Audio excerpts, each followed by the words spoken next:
이번 학기 강의는 12월 6일 금요일 로 끝입니다.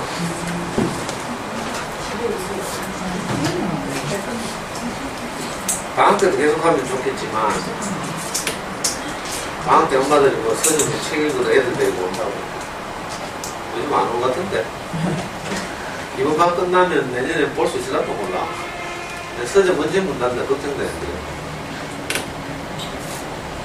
책 사는 사람 없죠야죠. 몰라? 아예 안 오니까 뭐.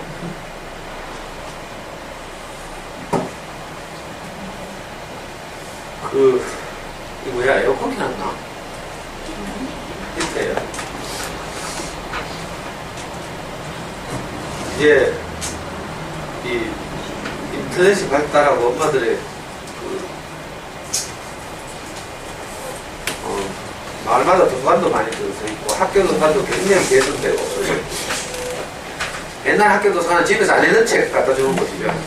책 가져오라 하면 제일 집에서 안 읽는 거 갖다 주는 그래도 우리가 조금 선진적이 되다 보니까 이제 예산도 좀 나오고 이래가지고 학교 도서관도 좋은 단행본들이 책들이 많이 들어와 있고 도서관들도 곳곳에 들어있고 그래서 이제 어린이 서점의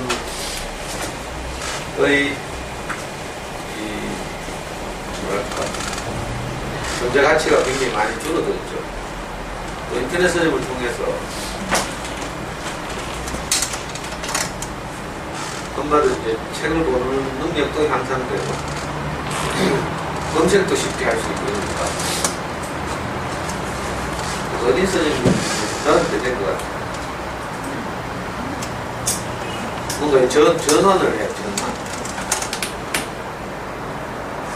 우리 책방에서는 그래서 뭐 이렇게 저렇게 뭐 수업 같은 거 개발하고 많이 하긴 하는데 근데 제일 겁나는 게 이제 문 닫으면 여러분들 못 만나잖아요. 그래서 없으니까.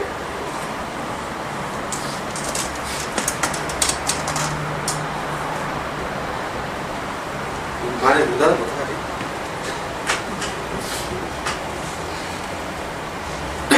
옛날부터 정 선생님 반찬 가게를 했는데 반찬 가게나 뭐 그런 거 하려고 계속 고민했다니까.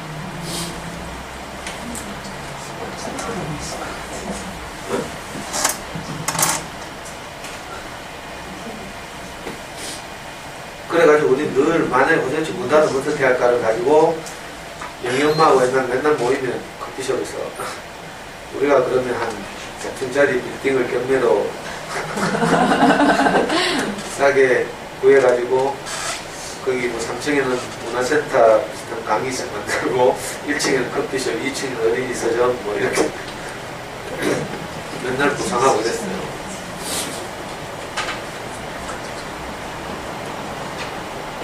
하여튼 이번 학기 강의는 12월 6일 날 총각입니다. 12월 6일 이후 금요일 3개는 대구 세니업에 강의가 있어가지고 원래 보통 12월 둘째 주까지 했죠. 둘째 주까지. 네, 한 주만 당겨서.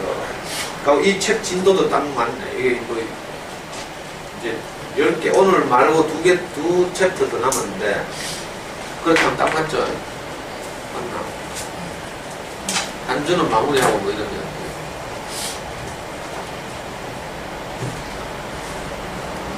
그리고 내년에 만약에 우리가 다시 만나게 되면, 내년에는 잠순의 영웅 새로 나온 책을 가지고 좀 체계적으로 한번 정리하든지, 아니면 수학 공부를 가지고 교재를 하나 만들든지 제가 가지고 있는 수학 공부에 관한 책 중에서 좀 설득이 있는 부분만 모아가지고 진행하든지 이런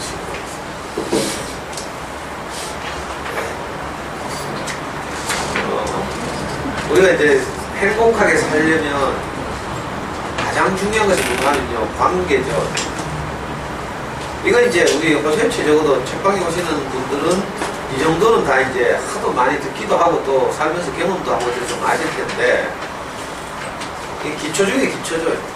물론 속물적으로 살 때 잘 몰랐지만, 나를 행복하게 하는 것은 결국은 전에는 여러 가지 외부적 조건인 줄 알았어요.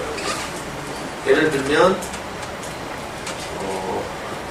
내가 만족하는 아파트를 마련한다든지, 내 마음대로 차를 산다든지, 내가 원하는 그 경제적 능력을 확보한다든지 이런 것인 줄 알았거든요.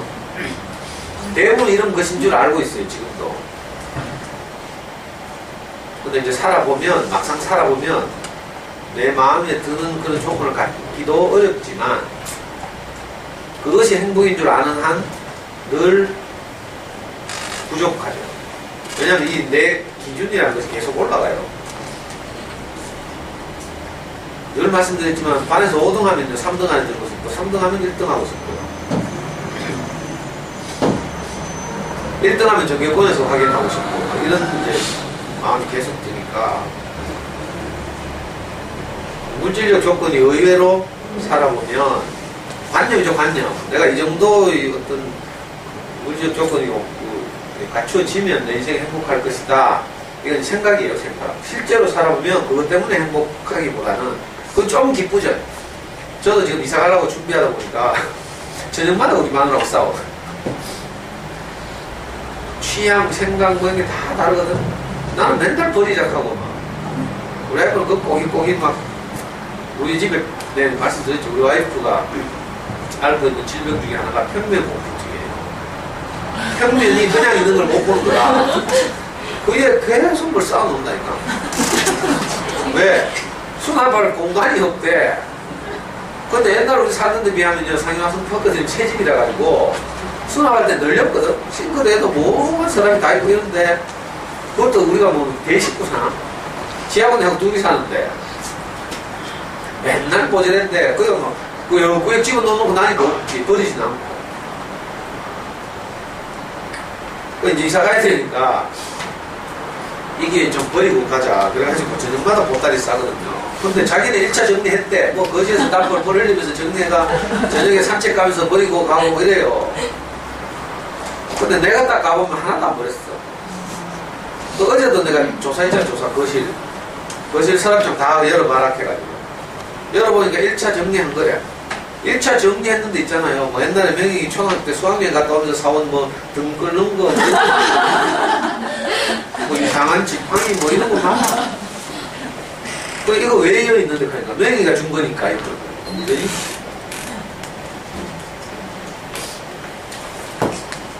그러니까 처음으로 이렇게 이제 우리 집사람 표현대로 하면 유목 생활에서 정착 생활로 처음 밑에 접어든다고 좋아하는데 참 좋은 일이잖아요. 근데 어떤 분쟁이 발생할 거야. 저녁마다.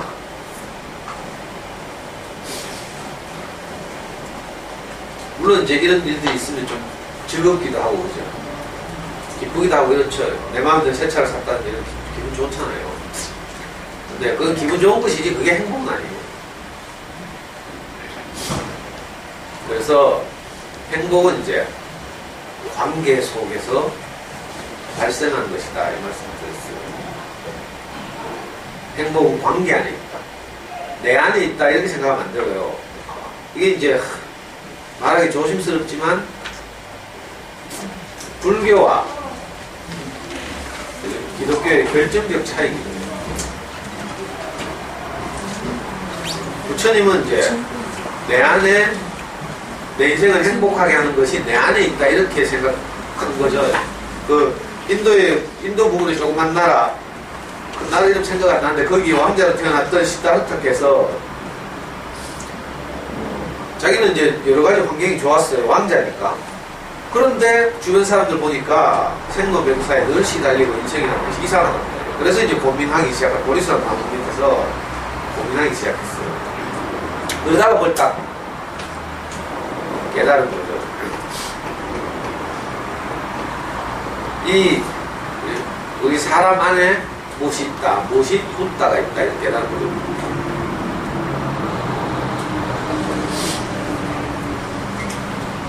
그래서 붓다를 깨달은 최초의 사람을 시다르타 이렇게 부르더라. 엄마는 그런 거 모르지 사실. 석가모니 하면 원래 석가모니가 부처님인 줄 알죠. 그게 아니고 모든 사람 안에는 불성이 있다. 불성을 영어로 붓다인데 한자랑 붙여줘요. 이 붓다가 모든 사람 안에 있다는 사실을 최초로 깨달은 사람. 최초로 붓다가 자기 안에서 발견된 사람. 이 기독교적으로 말하면 최초로 붓다가 육신을 입고 나타난 분. 이분이 석가모니 부처님. 석가모니란 말은 시다르타라는 그 사람 이름, 그 어린 왕자의 이름이죠. 그걸 이제 우리 한자로 음역하면 석가모니. 화신불이라고 그래서 화신불. 몸이 된 부처님. 그래서 대웅전 같은 데 가면 가장 삼존불 있죠, 삼존불. 대웅전 제일 중앙에 있는 분이 이 화신불. 몸을 입은 부처님. 그러니까 시다르타죠, 시다르타. 그리고 이쪽에 법신, 이쪽에 보신. 이 삼존불이라고 해요. 세 부처님이 대웅전다. 주로 그래서 불교적 추구는 뭔가 하면 나의 내면을 들여다보는 거예요. 출가해서 다른 사람하고 교통하고 뭐 관계하기보다는 주로 내 속을 들여다봐서 내 안에서 붓다를 발견하려고 하는 식으로. 여기에 대해서 이제 반대로 관계를 중요시하는 이런 이제 대표적인 민족이 유태민족이죠. 유태인들. 다른 민족과 달리 이제 유태민족은 항상 누구와의 관계를 통해서 내 상태를 체크하고 점검하고 그랬어요. 특히 이제 신과의 관계죠. 신과의 관계. 유태인들이 신을 여호와라고 부르는데 여러 신들 가운데 여러 하나님 가운데 유태인들은 특별히 자기 민족을 돌보고 보호하고 이끌고 인도하고 축복한 어떤 신이 있다고 생각한 거예요. 그 신의 이름을 여호와 이렇게 불렀죠. 그러니까 이 신과의 관계에서 신과의 관계가 내가 정상적이면 우리 이스라엘이 행복하다. 축복된다. 신이 노했다. 우리가 신한테 좀 개겨가지고 신이 열받았다. 이런 경우 이제 징계 벌 받는다고 이렇게 생각한 거예요. 그래서 그때는 이방민족이 이제 침략해 들어오죠. 그 유태 주변의 강대국들, 아시리아, 바벨로니아, 페르시아, 그 당시에 이런 나라들이 이제 그 작은 나라를 침략했어요. 예수가 왔을 때는 그 당시 지중해 세계를 지배하던 로마가 이 팔레스타인 지방을 점령하고 있었죠. 그래서 이 사람들 안에서 늘 이 이 사고방식이 있어요. 관계 속에 행복과 불행이 있다 이렇게 생각하고 있어요. 그래서 성경을 보면 항상 그 관계 중심적인 표현을 쭉 하고 있어요. 저도 살아보니까 내 안에는 사실은 내가 나올 게 없다는 사실을 제가 늘 발견해요. 여러 번 말씀드린 부끄러운 이야기 다 하는 이유가 물론 이제 불교적으로도 뭐 그래 네 안에 있는 그런 것들 다 걷어내고 나면 그 안에 뭐 불성이 있다 이렇게 말하긴 하지만 저는 뭐 언제까지 걷어내야 그 불성이 나오는지 모르겠고 나는 걷어내면 걷어낼수록 더 막 부정물 압취 이런 것만 나니까 아 내 안에는 가능성이 없구나 나는 이렇게 이제 알게 되고 반대로 나는 이렇지만 내가 누구와의 관계 속에서 맑은 물을 내가 계속 흘려받으면 내가 내 내면이 맑아지고 행복해지는구나 이걸 이제 알게 된 거죠. 그래서 관계를 통해서 행과 불행이 결정된다. 이게 이제 유태인적 사고방식. 이걸 헤브라이즘이라고 부르죠. 헤브라이즘. 오늘날 우리 현대 문명의 두 원류가 있는데 하나는 헬레니즘. 그리스 로마 문명이죠. 그리스 로마 문명이 유럽에 영향을 미쳤어요. 다른 하나는 헬레니즘, 헤브라이즘. 히브리 민족의 문화죠. 둘 다 비슷한 동네에서 시작했어요. 지중해. 헤브라이즘은 이제 미국 건국이 기초가 되고 막 이랬죠.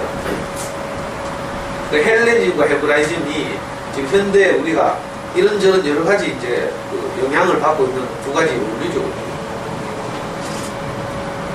그 관계를 통해서 내가 행복해지기도 하고 불행해지기도 한다. 그래서 성경에 이런 말이 있어요.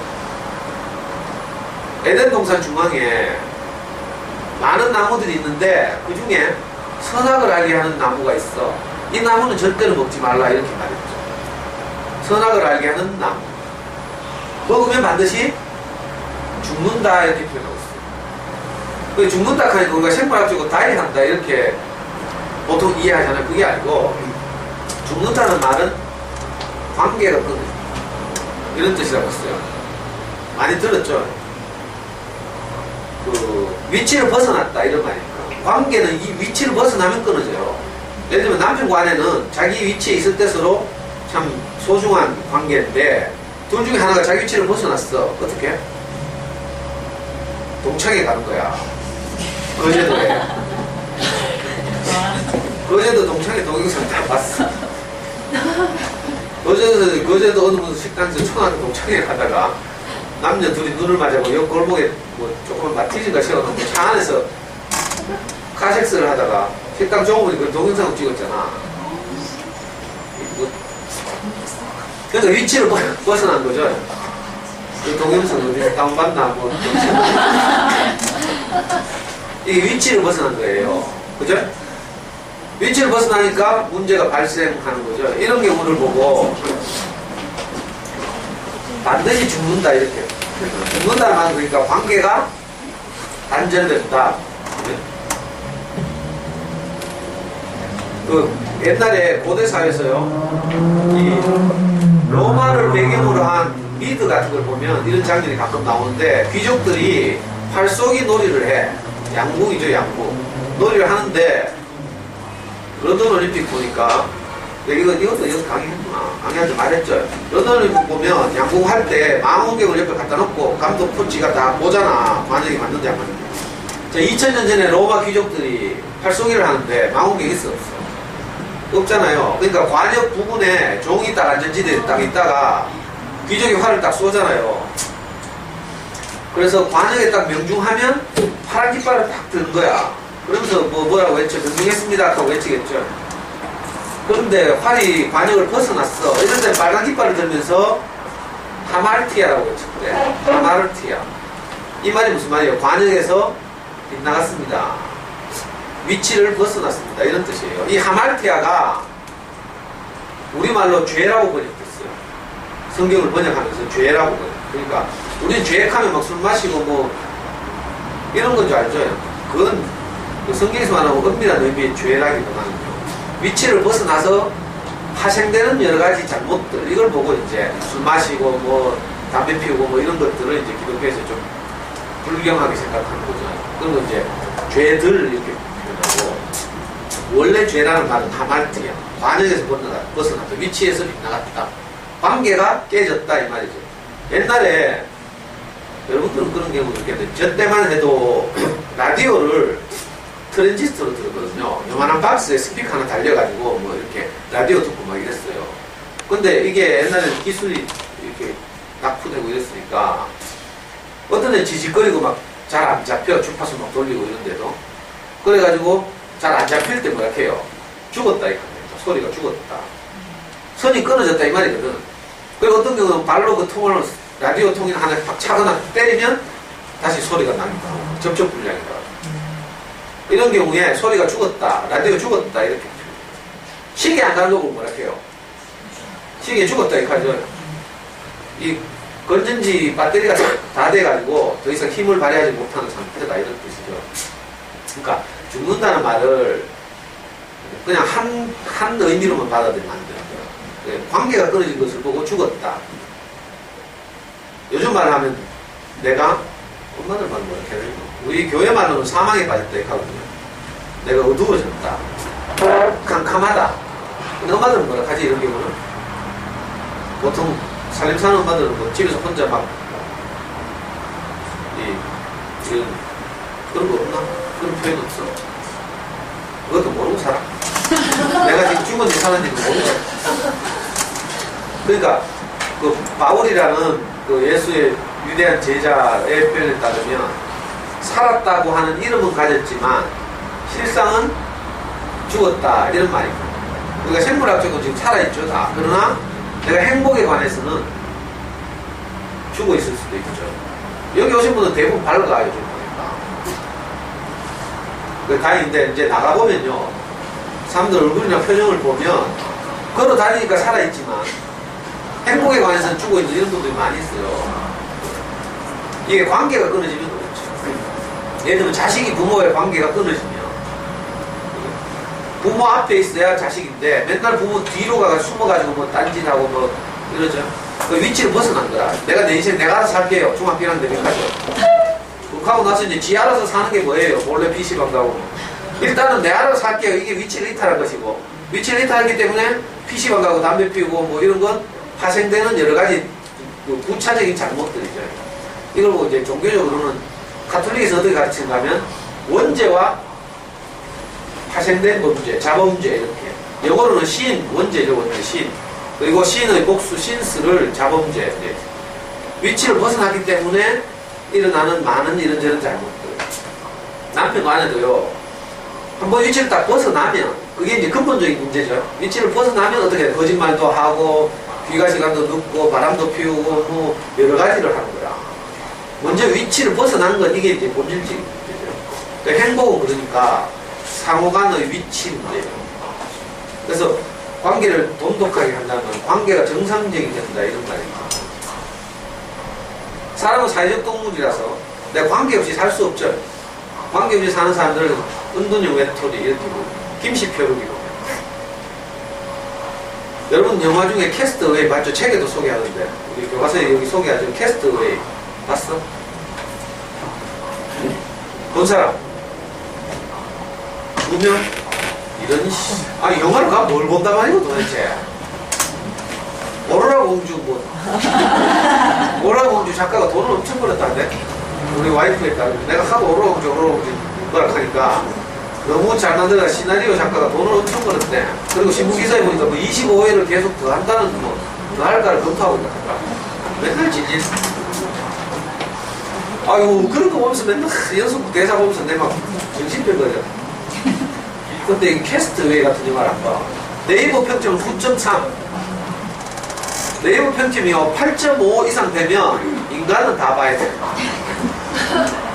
얼마나 좋으냐. 그래, 페덱스라는 택배회사 그 고급 직원으로 근무하는 톰 행크스가 택배를 막 시간이 쫓기면서 해야 되잖아요. 그 페덱스라는 미국을 대표하는 그 택배회사 있잖아. 그 직원인데 그래. 비행기 타고 이제 그 물건을 뭐 아시아 쪽으로가 나르러 가다가 비행기가 추락하죠.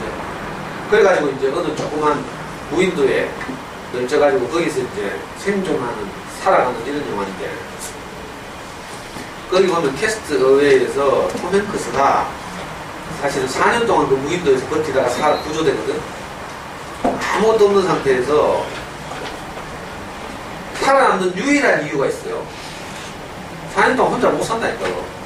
자살하거나 이런데 거기도 보면 톰 행크스가 자살하려고 여러 번 시도를 하거든요. 제일 그 섬의 꼭대기 올라가고 매달았는데 나뭇가지가 부러져가지고 너무 외로우니까. 근데 지난주에 말씀드렸죠. 고독이 우리를 죽음에 이르게 하는 병이래. 키에르케고르 말이죠. 키에르케고르가 쓴 대표적 저작 중에 하나가 죽음에 이르는 병. 그러니까 우리는 관계없이 못 산다 이 말이죠. 그래서 톰 행크스가 거기서 너무 외롭고 이러니까 처음에는 이제 자기 그 약혼녀 사랑하는 여자 남아있는 사랑하는 여자 얼굴을 떠올리고 그 여자가 준 시계 그걸 맨날 쳐다보고 살았는데 나중에 시계도 막 없어지고 부서지고 막 이러니까 마치 그 이제 난파당하면서 페덱스 그 택배 상자에서 여러 가지 잡다한 물건들이 이제 막 떠밀려 와가지고 그걸 가지고 이제 살아남는데 거기 배구공이 하나 올라옵니다.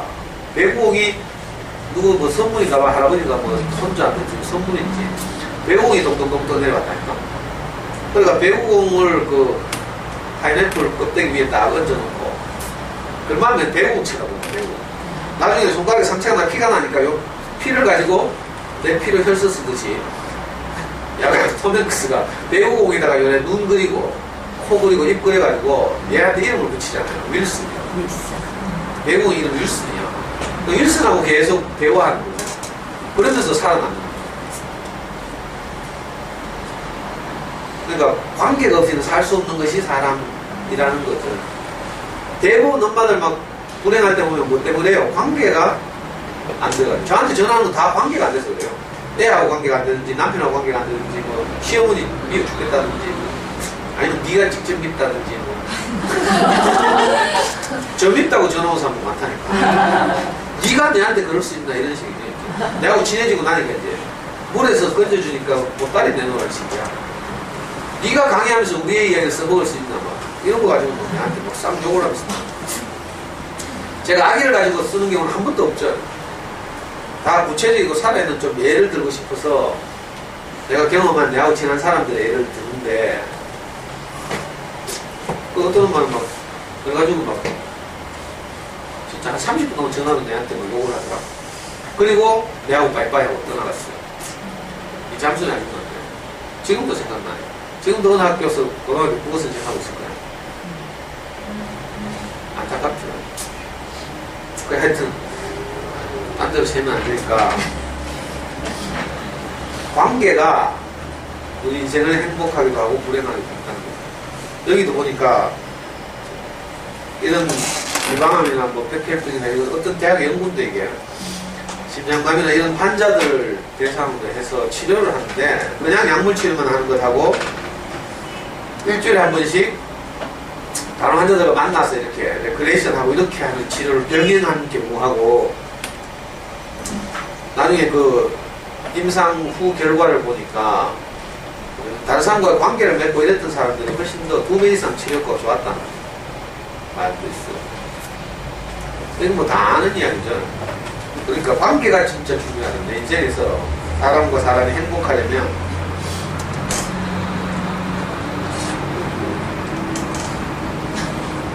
사랑을 하면 도파민이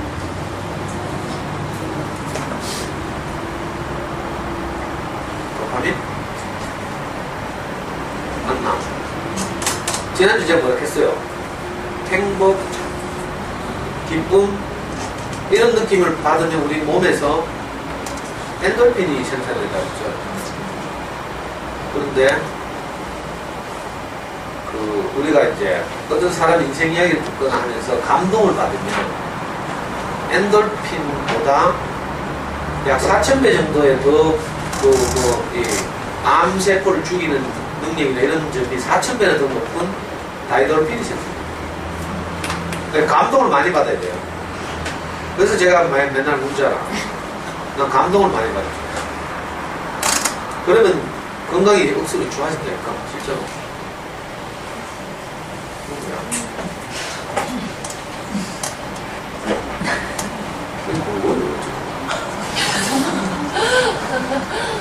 코티솔이 스트레스를 일으키는 호르몬에 열받았을 때 이거 열받은 거 같아요. 애들한테 뚜껑 열려가지고 오빠들 막 쓰고 있는 장 이러면 이제 스트레스가 증가하는 거예요. 만병의 원인이 스트레스 같더라고. 맞나? 난 정확하게 모르지만 우리 교회 조카들이 저보고 하는 말이 있어요. 축구장에 가면 지금도 토요일마다 이제 조카들 30살 전후의 애들하고 우리 삼촌들 세대들하고 팀을 짜서 풋살을 하거든. 우리가 아직도 이겨요. 내가 그 축구장에 나이가 제일 많은데 우리 팀에 제일 젊은 축에 드는 애들이 47살이거든요. 현호 아빠 뭐 이런 사람, 영희 아빠 뭐 이런 수준이니까 우리는 평균 연령이 한 50대. 근데 우리 조카들은 이제 우리 교회 형들의 아들들이 지금 막 결혼하고 있는데 28에서 32 요 사이에요. 일마다가 두 팀이 돼서 축구를 한다니까? 우리가 맨날 이기잖아. 안 믿어지지? 내하고 축구를 해봐야 되는데. 아니, 난 진짜 프로 선수들 빼고 아직 내처럼 축구 잘하는 사람 본 적이 없어. 내가 지금까지 이런 골을 다 합치면요, 브라질에서 가장 골 많이 넣은 선수가 누군지 알아? 호마리우라고 있어. 펠레가 아니고. 호마리우라고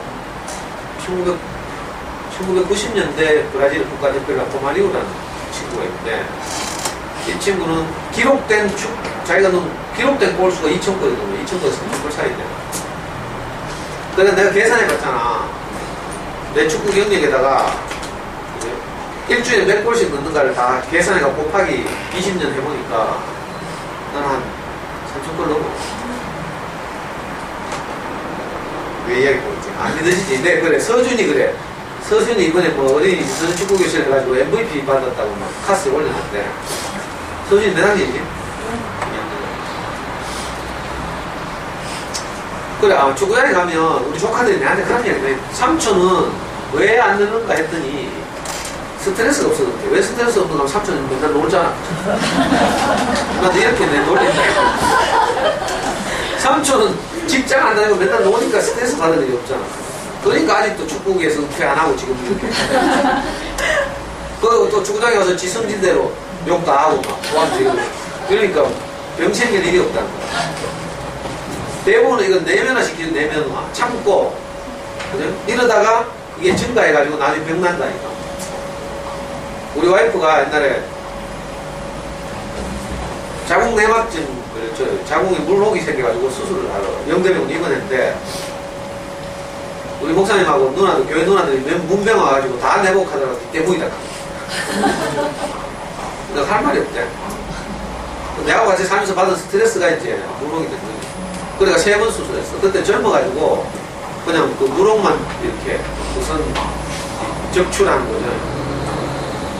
자궁을 다 덜어내면 이제 여성 호르몬이 안 나오니까 젊으니까 그래서 물혹만 2번 이렇게 제거하는 수술을 하고 결국 이제 40대 넘어서는 적출했죠. 적출. 그 3번 수술. 그 스트레스 때문이네. 사실 우리도 대부분 그렇죠. 건강하고요. 진짜 감동을 많이 받고 좋은 사람들과 많은 관계를 하고 이렇게 살면 병잘 안 걸려. 피부도 좋아지고. 근데 질문해줄까? 겸연가를 처음 만났을 때 지금부터 7년 전에 제가 12월 6일 금요일 종강한다 했죠? 13일, 20일, 27일 요 3번 대구 생협에 가서 강의를 하는데 옛날에 호시오치에 대구 생협 이사한 사람이 호시오치에 강의를 들어갔어. 한 10년쯤 전에. 이기순 씨라고 여행사 하는 분인데 공동유가도 하고 뭐 이런 분이에요. 대구바닥에 좀 유명한 분이야. 마당발이야. 이분이 호시오치에서 강의를 듣다가 야, 이 강의를 우리한테 와서 좀 했으면 좋겠다. 이래가지고 그때 성서생협하고 와룡배움터라고 했어요. 그리고 성서학부모회 요 3단체가 한 사무실 같이 있었거든. 그래서 나를 거기 불렀다니까. 강의하라고. 공식적으로 성서학부모회가 부른 거죠. 이 학부모회는 운동원 출신들이 하는 그런 학부모인데 학교 존직 은절 뭐 이런 거 하는 거예요. 학교하고 싸우고 뭐 이런 거. 그것도 가보니까 그 병대 상대 8호학번 뭐 옛날에 운동원 할 때 후배들 몇 명이 이렇게 주도하고 있더라고요. 그때 이제 같은 사무실 쓰니까 생협에서 광고를 낸 거죠. 그리움, 그 잠순에 그리움 유명히 아빠 강의한다. 그것도 공짜다 하니까 겸영마나 이런 사람들 생협 회원들 그렇게 강의 들어갔잖아. 지금은 대구 생협이라고 보시면 그때는 성서생협이다. 성서생협이라고 불렀어요. 그때 처음 강의 들을 때 겸이가 초등학교 2학년 때인가 1학년 때인가 2학년 때 해볼 거 다 해보고 이제 안 될 때 주변에서 겸이 보고 뭐라 했잖아요. 재수없는 일 이렇게 재수없는 일. 근데 겸이 아빠가 이제 사업하면서 돈도 잘 벌고 이래가지고 모든 걸 다 해봤잖아. 그때 처음 만났을 때요. 지금처럼 저렇지 않았다니까. 얼굴이 새까맣고요. 얼굴에 뭐가 막 노란 뭐지? 노란 있는 그런 뭐라 카노? 뾰루지 막 이런 게요. 얼굴에 막 덩덩 나있고 진짜로 옷은 항상 잿빛 아니면 검은색. 자기 자신에 대해서 이렇게 자신이 없고 늘 이렇게 어둡고 이랬죠. 진짜 그랬어. 지금 저 옷들은요, 언니들이 다 데리고 다니면서 옷을 다 바꿔준 거야. 이게 봤어야 돼. 비포가 있습니다. 안 믿으시죠? 요즘은 피부도 좋고 뭐 좀 웃기도 하고 이러니까 인물 나잖아. 옛날에는요, 독사 같았다니까. 독사는 내 별명인데. 내 옛날에 당구장에 당구 치고 있으면 주변에서 내고 독사? 쓰리쿠션 치는 내 대구시는 당구장마다 원정 다니거든. 쓰리쿠션 한 방에 10,000원씩 딱 5명이 치잖아요. 쓰리쿠션 하나 성공시키면 5명 서 있다가 10,000원씩 딱 테이블 위에 올려놔. 그럼 쫙 거두고. 쓰리쿠션도 공을 먼저 맞추고 쓰리쿠션하고 다음 공을 맞추면 10,000원. 그 다음에 다이를 2번 먼저 맞추고 다이를 먼저 맞추고 이 공 나머지 2개를 맞추면 뭐예요? 이거 20,000원. 삽입 알아요? 공과 공 사이, 그 다리 사이 구멍이 있어. 거기다 공을 툭 집어 넣으면 다리 먼저 맞고, 당구대를 먼저 맞고, 공 맞고, 당구대를 맞고, 또 해가지고 딱. 이게 삽입. 킥깎기라는 거니까. 다리, 대를 먼저 맞추고, 공을 맞추고, 이렇게. 이런 거 이제 2만, 이런 식으로. 그러니까 슬립 쿠션이 있어요. 당구대를 3번 맞춘 다음에 나머지 공 2개를 맞추고. 공이 모여있을 때, 그죠? 바로 안 때리고, 멀리 돌려가지고, 이렇게 하면 3만. 자기 순서돼가지고 이 쿠션을 많이 치면 수금을 쫙 하면서. 근데 몇 번 못 치잖아요. 헛손질 하잖아. 다른 애들이 계속 치죠. 그럼 돈 다 나는 거야. 무슨 얘기 하는 거였네? 그래. 그 내 당구장에서 4개 당구 치고 다닐 때 내 별명이 독사였다, 독사. 근데 걔맨말 처음 만나보니까 눈빛이 그 방불에. 진짜 어두웠다니까. 근데 있잖아요. 관계가 좋아진 거야, 이제. 다른 말을 듣고. 내 강의를 한 학기를 딱 듣고 내한테 여름 방학 때 메일이 왔어요. 그래서 관계가 됐죠. 밥 안 먹자 하니까 자기 그 같은 초등학교 엄마들 같이 강의를 들어봤는데 그 엄마들 우르르 다 되고 애까지 다 될 것 같더라고. 내 하나 만나면 지만 나오면 되겠다. 하여튼 그래가지고 이제 새로운 것이 들어가기 시작했죠. 그리고서 얼굴이 점점 밝아지고 지금 뭐 카스에 올리면 꼭 신 같지, 신. 진짜 좋은 이야기, 감동적인 이야기, 개미하고 소통하는 이야기를 올리잖아요. 옛날엔 진짜, 옛날 생각하면 이거는 완전히 용된 거지. 이런 거 뭐 성경에서 뭐라 하는지 알아요? 마음으로 생각하지도 못했고, 눈으로 보지도 못했고, 꿈도 꿔본 적이 없는 이런 일이 우리 인생 안에서 가능하게 됩니다. 개미말을 이제 교보제도 사면서 미안하긴 한데, 피부 좋아진다는 이야기 하려고 하다 보니까 인물 좋아요. 왜? 내가 관계가 좋아지면 근데 어떻게 하면 관계가 좋아지는가? 근원적인 문제를 내가 먼저 말씀드렸죠. 관계는 결국은 내 안에 있는 어떤 기준 때문에 좋아지기도 하고 나빠지기도 하는 거예요. 우리는 보통 관계를 니 때문이다 이렇게 생각했어요. 근데 니 때문이라고 생각하면 절대로 관계가 개선될 수가 없어. 왜? 절마지게 안 고치니까 상대가. 알아요? 우리 아이 때문이다. 니 때문에 엄마가 이렇게 열받는다. 아무리 해도 애가 개선이 안 돼. 남편하고 해봐요. 남편하고 뜯어고치라고 해보라니까. 웬만한 건 모르지만 남편의 그 삶 속에서 익어온 거 있잖아요. 자라면서 성장 환경을 통해서 익숙해진 것. 이건 절대로 안 고쳐져요. 그러니까 원인을 상대방 니 때문이다 이렇게 생각하면 관계가 절대로 회복되지 않고 늘 그것 때문에 똑같은 패턴을 반복하는 거야. 근데 참 지혜롭게도 성경은 우리 안에 있는 선악과 때문이다 이렇게 말해요. 누가 내게 뿌린 옳고 그름에 관한 기준 때문에 이걸 보고 성경에서 선악을 알게 하는 나무예요.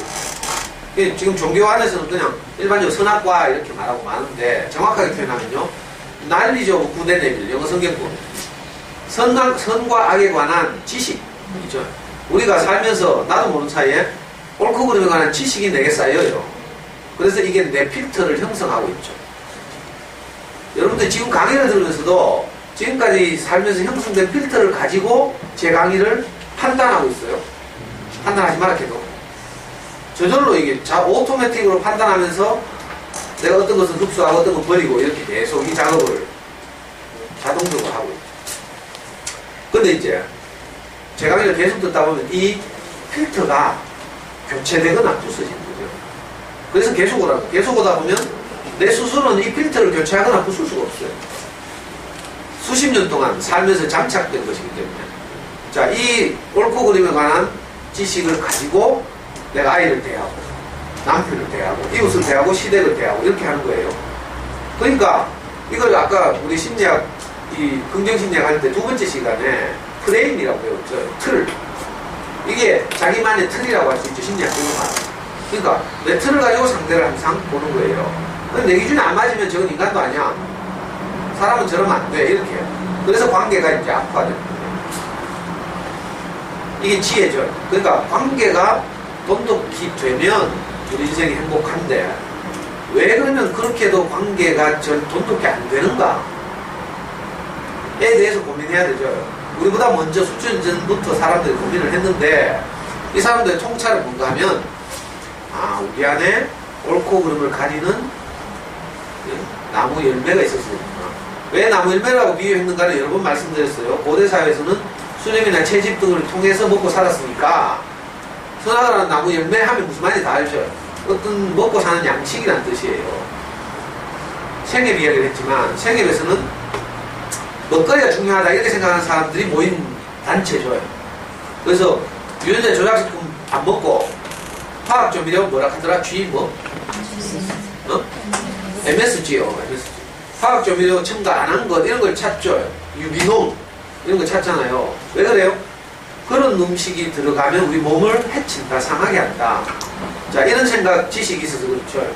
마찬가지로 육체적으로는 그래. MSG 없는 거, 유전자 조작 안 한 거, 또 뭐 화학조미료 같은 거 안 넣는 거, 유기농 뭐지? 유기농이 뭐 비료 이런 거 안 한 거야? 뭘 안 한 걸 유기농이라 하지? 농약 안 치고 뭐 약 안 치고 이런 거죠. 이런 것들은 몸을 해치지 않는다는 거잖아요. 마찬가지로 우리가 이제 정신적으로 인격적으로 먹는 양식도, 자 방금 말한 건 생협에 관한 건 육체적인 양식이죠. 우리가 정신적인 인격적인 양식도 있어요. 이거 뭔가 하면 우리가 어떤 메시지, 말 이런 것들을 계속 들어서 가치 이런 걸 우리가 계속 듣고 그것에 힘입어서 내가 인생을 사는 거죠. 자, 생물학적으로는 아까 말한 그런 좋은 음식을 먹고 먹거리들을 먹고 에너지를 그죠? 우리 몸 안에서 해가지고 공급받아가지고 내가 하루를 살아요. 근데 내가 아무리 밥을 삼시세끼 잘 먹어도 내가 정신적으로 내 인생을 행복하게 하는 그런 양식이 없으면 어떻게 돼요? 삼시세끼 먹어도 별로 행복하지 않잖아요. 어떤 애 밥맛도 없지. 어려운 일 만나봐. 이번에 수능 치고 난 엄마들 밥을 안 먹더라. 전부 막 마음에 드는 성적이 안 나오니까 완전히 초중이 돼가지고요. 전부 뭐 입술이 바짝바짝 마르고 막. 애 고3짜리 애들 만나보니까 딱 이번에 경연에서 공부 제일 잘한다는 애 만나봤잖아요. 애가 막 벌쩍 말라가지고 우시 봤는데 그래가 뭐 이렇게 저렇게 뭐 나중에 집에 보냈는데 뭐 아빠까지 뭐. 그래서 제가 아래 어제 그저께 저녁에 그 집에 갔잖아. 아빠가 불러가지고. 그래서 아빠, 딸, 엄마 앉혀놓고 제가 그 하루 저녁 그 집에서 놀면서 이제 뭐 입시에 대해서 분석하고 입시란 이런 것이다 하고 이렇게 하니까 이제 분위기가 많이 밝아요. 그러니까 우리가 정신적으로 늘 접촉하는 어떤 것이 있다는 거죠. 이걸 보고 나무 열매라고 비유하는 거예요. 그러니까 우리 안에 들어온 이 정신적, 인격적인 양식이 만약에 옳고 그름이라면 내가 만나는 사람마다 내 옳고 그름을 가지고 판단하고 평가하고 평가의 결과에 따라서 비난하고 대표적으로 제가 그랬어요. 대학 다닐 때 전 뭐 아무것도 없으면서 그냥 뭐 어떻게 하다 보니까 마르크스 레닌을 만났어요. 그래가지고 이 마르크스와 레닌의 사상들이 내 머릿속에 들어오기 시작해요. 그러니까 내 안에 딱 이게 이제 마르크스 레닌이 준 선악과죠. 선악에 관한 지식이죠.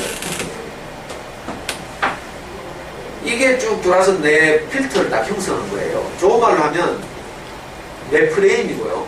더 정확하게 말하면 세계관이죠. 세계관. 가치관. 그러니까 저는 마르크스주의 세계관이라고 불러요. 이게 나를 딱 장착하고 있어요. 이건 하드웨어고, 하드웨어 안에 소프트웨어가 들어있죠. 그래서 이걸로 사람들 대하는 거야. 그래서 조선일보 보는 사람들은 다 수구꼴통, 어디에 돈밖에 안 주는 사람, 이렇게 보이는 거예요, 저절로. 우리가 대마고 돌아다니는데 바카스라도 하나 주는 약국 주인, 야, 정의로운 시민. 옛날에 80전 6월 한게 진짜 그랬거든. 서부장인데 돌아다니는 주변 약국에서 막 바카스는 한 보따리씩 줬다니까. 격려한다, 시민들이. 그러니까 이 전부 내 기준이죠, 내 기준. 그러니까 우리 형도 내가 보니까 수구꼴통, 조선일보 보고.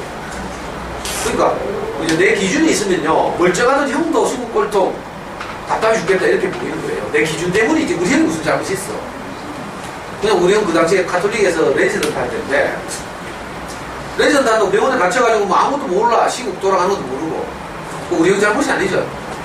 근데 내가 마르크스 레닌주의라는 기준을 가지고 우리 형을 딱 보니까 아무것도 하고. 그러니까 막 그때 막 새벽까지 막 토론하고 내가 형한테 대들면서 막 그게 아이고 하면서 막 이렇게 하니까 갑자기 안방에서 우리 형수가 뛰나 어디만 하는 거야. 지금 탁! 사석이 꼬라마다. 내보고 막 손가락 쳐. 그래 관계도 아까 그랬잖아. 이게 다 뭐예요? 되게 선악에 관한 마르크스 레닌주의라는 지식이 들어와서 원래 내게는 그게 없었어요. 저는 순진한 청년이었다니까. 대학 들어가기 전까지. 근데 어느 날 대학 들어가지고 이런 책들을 접하면서 그게 내게 장착되면서 관계가 해체되기 시작. 그래서 저는 보통 시민들 못 만나 답답했어. 그럼 저는 누구 만나요? 운동국끼리 만나. 운동국끼리도 만나면 서로 지가 옳다고 싸우죠. 조직이 다 다르거든. 지금 이정희가 아니다 저 누구야 이석기가 재판받고 있죠. 통합진보당 주류 이 주사파거든. 그리고 통합진보당에서 갈라서 나온 소수파가 있어요. 이 국회의원으로 치면 심상정, 노회찬 이런 분들이 주류가 PD그룹이라고 보죠. 그 주사파에 밀려가지고 쫓겨났죠. 근데 이 PD그룹이 이제 만든 당이 진보정의당이에요. 그런데 대구에는 진보정의당보다 더 좌파 쪽이 있어. 진보신당. 근데 제가 했던 조직은요, 진보신당도 개량주의라고 생각되는 거야. 전부 너가 극하다가 뭐 정치에서 국회의원 한 자리 하려고 하는 거 아니냐. 이렇게 우리가 저는 그때 그렇게 생각해요. 그러니까 내가 제일 잘났지. 우리가 뭐 출세에도 관심이 없고 뭐 그냥 그러니까 만난 사람마다 다 비판하고 있는 거예요. 관계가. 근데 내만 이런가 생각했는데 나중에 제가 우리 목사님 만나서 다른 사람들 보니까 여기 너무나도 다 그렇네. 자기만의 기준을 가지고 다 만난 사람들은 견적 보고 있죠. 그래야 그래요. 처음 만나면 스캔 쫙 하잖아.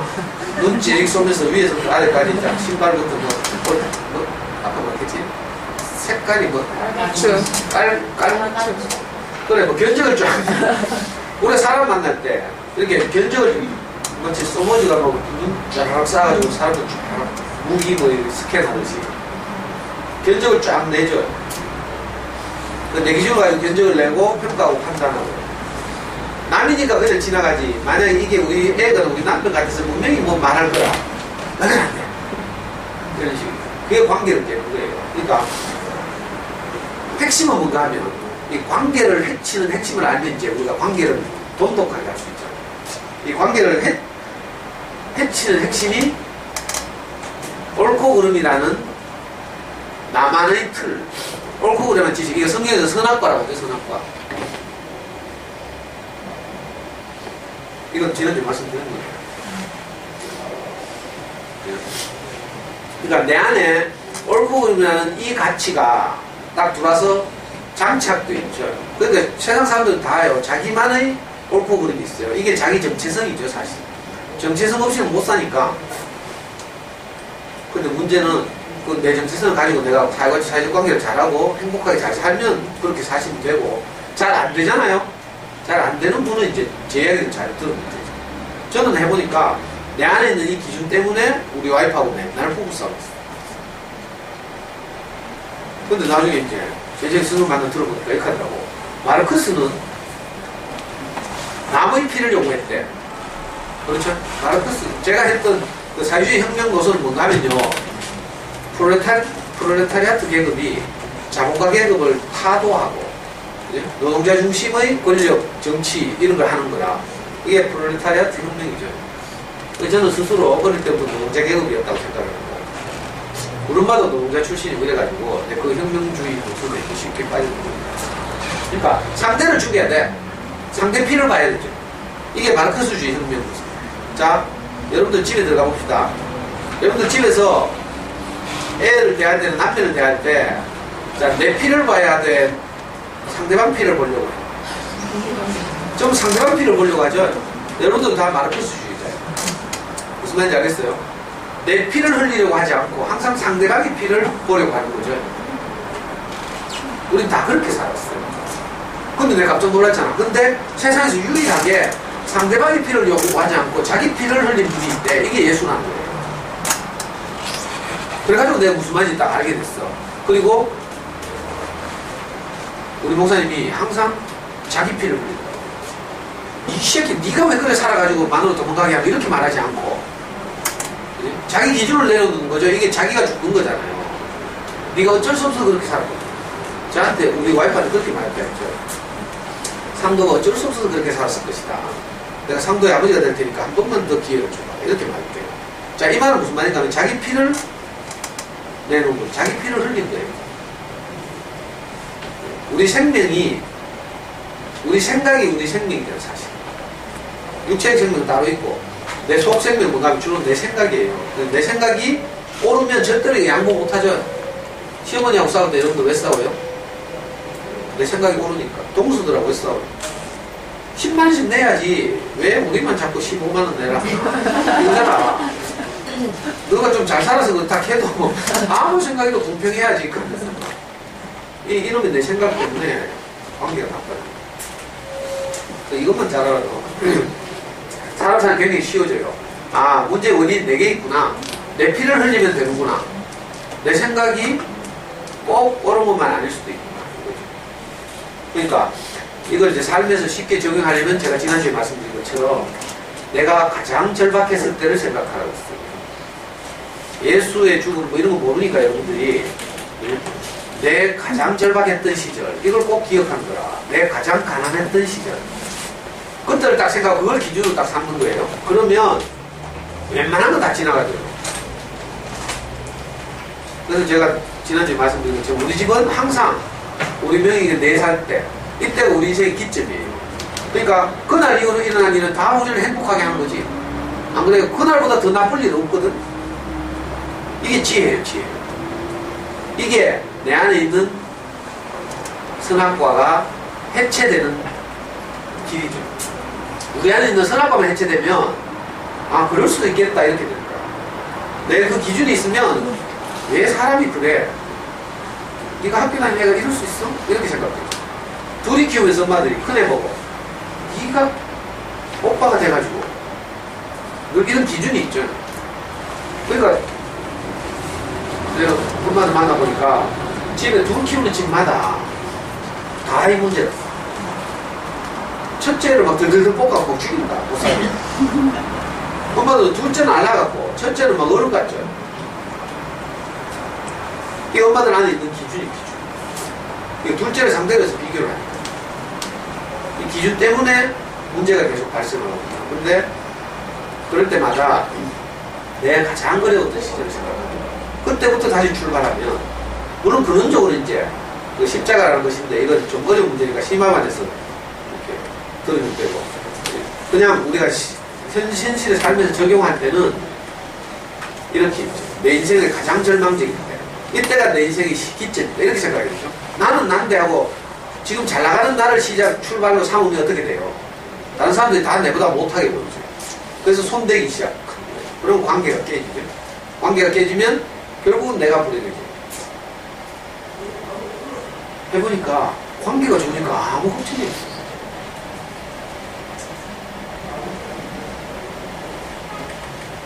요즘은 그래서 내가 심심해 죽겠다. 이사한다고 이까 맨날 갔다 오면 대전쟁이 일어나야 돼요.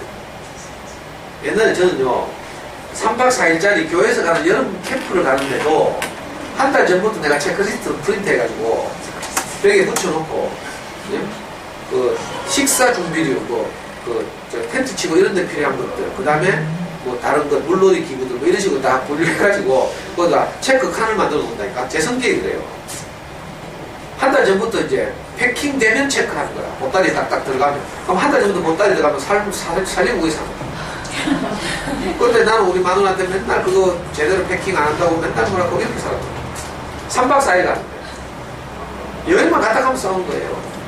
저 체험학습도 중요하다고 생각해가지고 애 데리고 우리 애 4살 때부터 중3 때까지 전국 방방곡곡을 돌아다녔죠. 형편이 안 되니까 해외를 못 나가겠고 차 몰고 다니면서 진짜 전국을 다 돌아다녔다. 10년 교회도 안 가고. 근데 갈 때마다 싸워요. 참 이상하죠. 갈 때마다 출발 5분부터 싸워. 출발 5분. 출발을 5분 돼가지고 남대구 IC로 들어가려고 하는데 카드 놔두고 왔대. 열받겠어. 그렇게 싸우기 시작해가지고 나중에는 이제 고속도로 가다가 길을 찾아야 돼. 내비게이션도 그 당시에 없고 그러니까 지도책 펴놓고 막 길 찾는데 우리 와이프 명식이 지리 있을 적이에요. 지리 있을 적.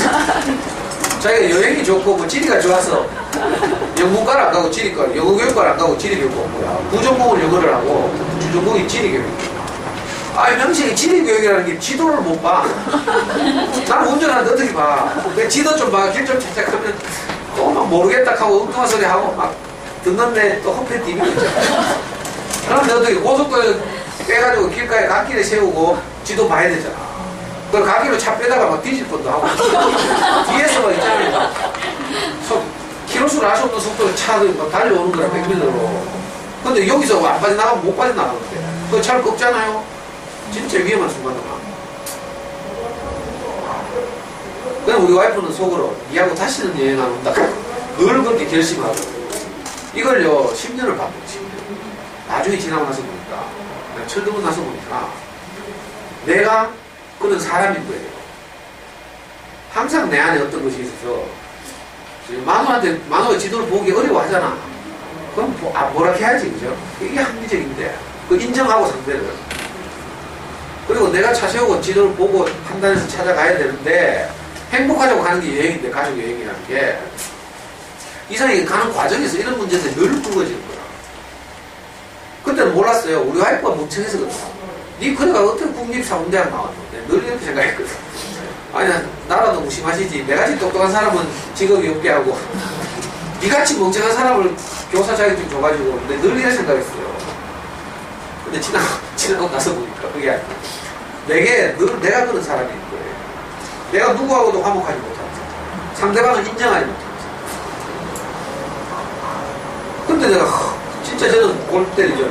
다른 분들 같으면 좀 유연한 아빠들 보니까 우리 겸이 아빠 예를 들면 제가 만난 아빠들 보면 진짜 대부분의 성품이 어린 양이야. 마누라는 호랑이고 뭔지 알겠어요?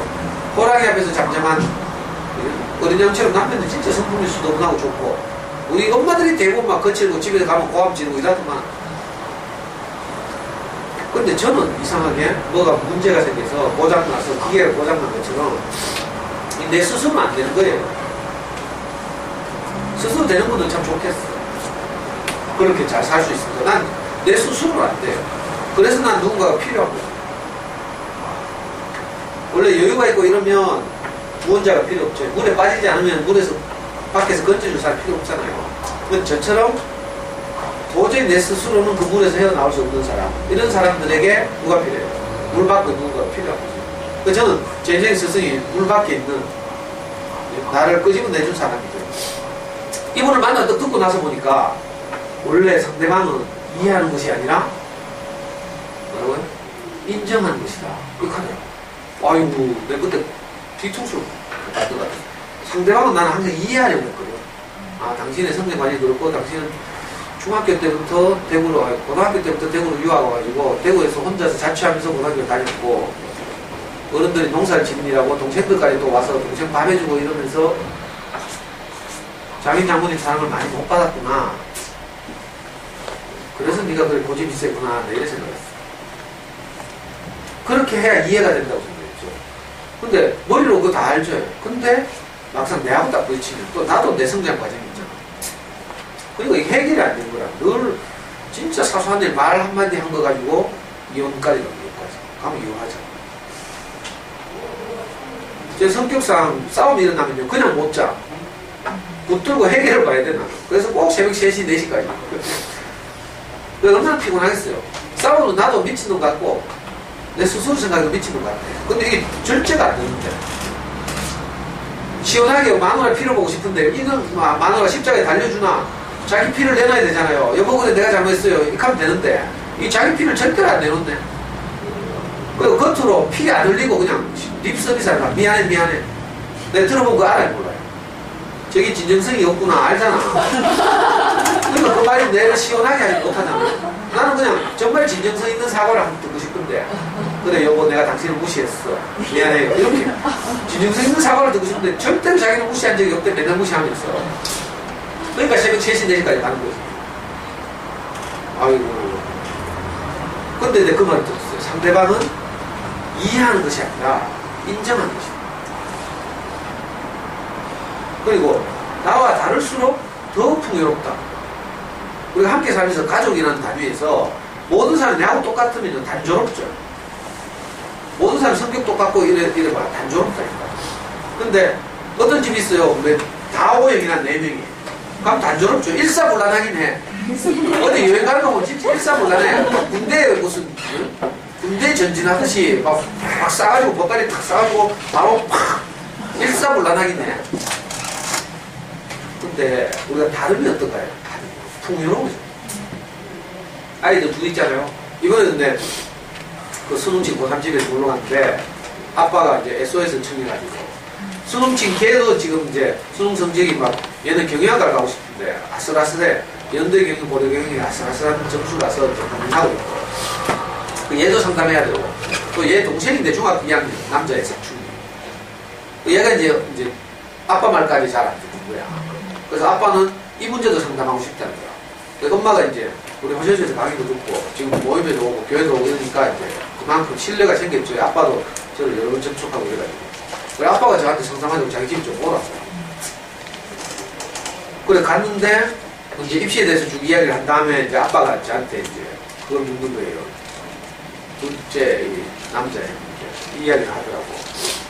그리고 이 집은 항상 이 남자아이와 누나를 비교하는 거죠. 누나는 어릴 때부터 규범적이에요. 시킨 대로 하고 성실하고 아주 깔끔하고 자기 일 잘하고 절대 허튼 돈 안 쓰고 친척들이 준 돈을 다 모으고 이런 스타일이라면 남자아이 하는 막 있잖아요. 친척 들고 다 쓰고 엄마 카드로 결제해가지고 게임 뭐 이번에도 롤을 하면서 뭐 10몇만 원 결제해가지고 집이 발칵 뒤집어졌어. 그래가지고 늘 이제 얘가 문제라고 생각하는 거죠. 누나도 얘를 무시하는 거야. 니 야하고 동생하고 니 많이 싸우겠다 하니까 아니 저는 안 싸워요. 그냥 무시해요. 근데 동생은 또 늘 그런 누나가 질투가 나고 이런 거죠. 그래서 막 일부러 앵기고 갱기고 근데 제 눈에는 그렇게 사는 그 집이 너무 좋아 보이더라고요. 이상하죠. 그 문제라고 생각했던 엄마 아빠의 시각과 다른 시각이 되게 있어가지고 물론 제가 원래 이걸 장착한 게 아니고 저도 이제 우리 목사님 통해서 장착했는데 그래서 내가 바로 이렇게 대답했어요. 소연아 니는 참 규범적이구나. 그리고 경진아 니는 참 창의적이네. 딱 이 한마디 했다니까. 그래서 너무 재밌고 네 집안이 풍요롭다. 이렇게 딱 말했어요. 별거 아니죠. 근데 이 엄마가 나중에 하는 말이 그날 저녁에 문자 와가지고 그 다음날 오후에 카카오 스토리 올리고 그러는데 내가 가고 나서 그 집안에 이상하게 그 전과는 다 내가 오기 전과는 다르게 따뜻한 공기가 흐른다는 거야. 일상은 여전히 똑같아요. 아이는 오늘 아침에도 카스 올려놨더니 아이는 입을 똘똘똘 만 채로 롤을 하고 있고 그죠?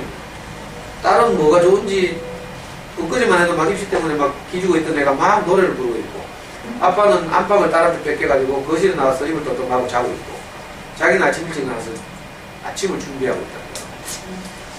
근데 이 일상이 너무 평온하고 행복하다면서 딱 사진 딱 찍어서 갔었거든요. 그 신기한 거죠. 어떻게 보는가에 따라서 일상은 똑같아요. 그런데 이 문제투성이 집안으로 볼 수도 있고 아무 문제가 없고 풍요로운 집안으로 보인다고 거예요. 그게 다 내 시각이죠, 시각. 그러니까 혹시 집에 돌아가셔서 남편이 내하고 너무 다르죠? 그래요? 너무 다른 게 당연한 거라. 저도 또 이 말을 들었어요. 성경에 보면 창세기 2장 이런 말이 있어요. 남자와 여자가 둘이 합하여 한 몸을 이루친다. 이런 말이 있어요. 그래서 보통 주례사를 할 때 이 말을 많이 인용해요. 남자와 여자가 합하여 둘이 한 몸을 이루친다. 이 말을. 근데 성경이 그 남자 여자 결혼할 때 주례사를 쓰라고 그런 말이 아니고요. 그 의미가 있죠. 배경 의미, 배경 뒤에 숨어있는 의미가 있어요. 남자와 여자가 둘이 한 몸이 된다는 거예요. 남자와 여자는 어떤 건가 하면 너무 다른 존재라는 뜻이에요. 생물학적으로도 남자와 여자는 너무 다르잖아요. 생리가 너무 달라. 이거 이해하면 안 되죠. 여자는 왜 그런 거 한 달에 한 번씩 생리하고 뭐 생리할 때 배 아프다 하고 뭐 신경질 난다 하고 생리할 때 어떤 아줌마는 독욕도 있더만. 그런 상담도 했어요. 내 가면에서 어떤 아줌마가 자기가 너무 가난하니까 이게 너무 고민이 된 거야. 오늘 내 찾아가지고 하는 말이 자기 생리 때만 되면 자기도 모르게 백화점 가서 물건을 훔친다고. 이런 경우도 있죠. 이거 이해가 안 되잖아요. 근데 이거 이해하려고 노력해서 되겠어요. 그러니까 여자는 남자가 이해할 대상이 아닌 거죠. 그냥 여자는 그렇구나 하고 인정하고 받아들일 대상이잖아요. 남자도 마찬가지예요. 남자는 알라락 하면서 맨날 비웃대. 아들 하나 더 키운다 해서. 어쩔 수 없잖아요.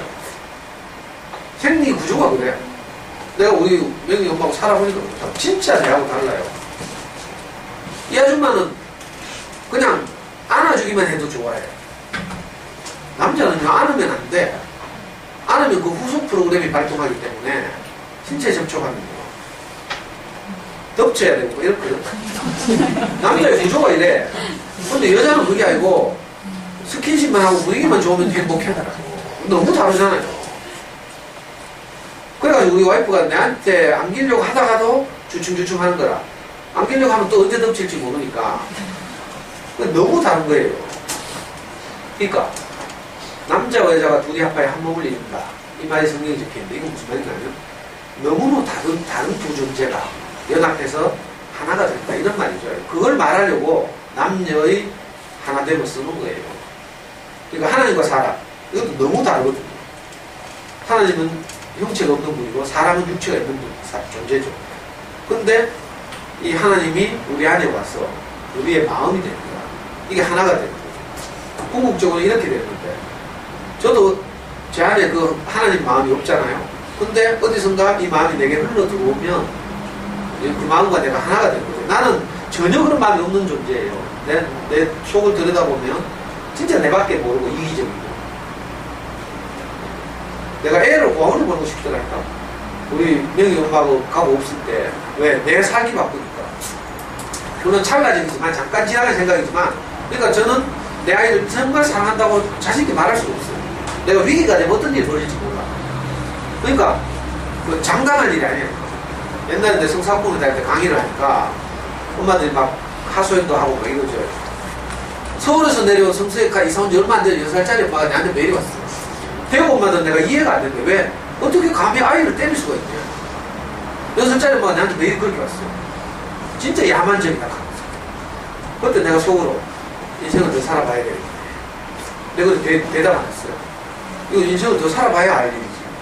네가 뚜껑 열어가 애 때릴지 안 때릴지, 몽디 들고 나올지 안 나올지, 칼 들고 나올지 안 나올지 살아봐야 알지. 정말 안 살아보면, 정말 내가 어떤 절박한 지경에 안 가보면 모르는 거죠. 그러니까 장담할 일이 아니에요. 이건 아닌데, 나는 이런데, 이거 장담할 일이 아니에요. 내가 절대로 나는 남에게 돈을 빌리지 않을 거야. 이런 생각하죠. 어떤 분마다 그렇게 생각해. 남에게 의지하지 않을 것이다.